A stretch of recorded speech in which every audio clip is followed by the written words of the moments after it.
You're starting your university. Yes. And you're going to be offering degrees. King's University. No, let's talk about that first. No, that's where we're going to.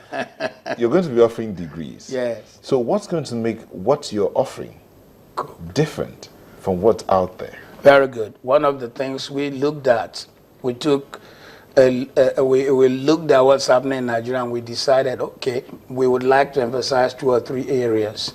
And we've called points of emphasis LEEIS. LEEIS will stand for leadership, entrepreneurship. We're looking at people who will be able to be engineers. And the I stands for information systems. And the S stands for spirituality. The L for leadership. It is my candid opinion that we don't have systems that interns young men and women for leadership in the future. And many people go through university systems just to pass the exam.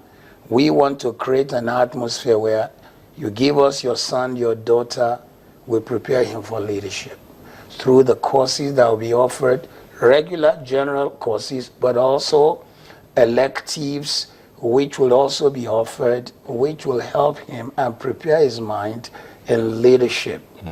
Because you see, much of the courses that are offered today prepare people for middle management and management works. But there's a difference between a manager and a leader. A manager keeps things going, a leader sees greater vision. A manager looks at things from a micro point. A leader has a helicopter view. We want to raise the next generation of leaders, people who have capacity, who have ability, who see what the future can be and begin to think in that direction. Then entrepreneurs.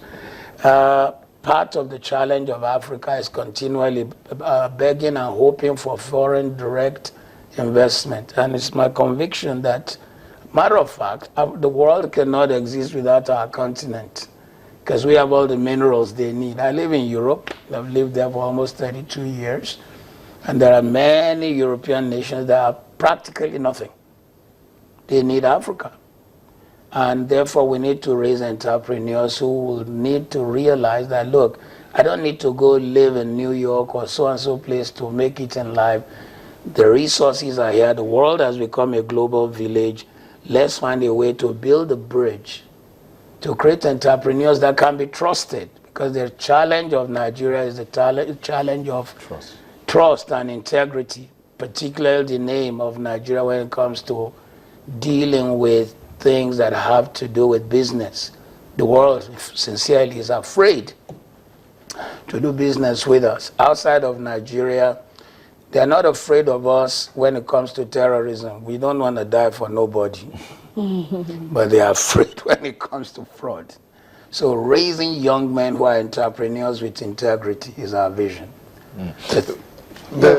He still has information system. Let him learn. Yes, yes, information system. I mean, the world has become such that technology runs the world.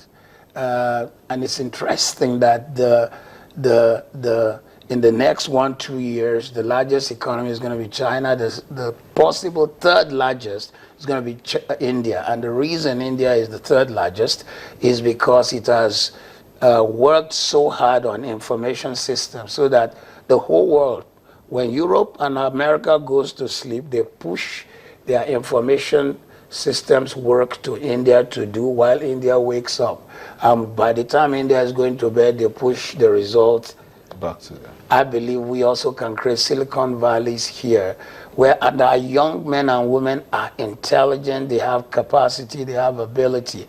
The enabling environment is often what is missing, particularly when you find our young men live here, go to live in Europe or anywhere. There are many times the people who make systems work somewhere else. I mean, take just the mobile phone. The young man, Alexander Amosu, was the first to create the ringtone.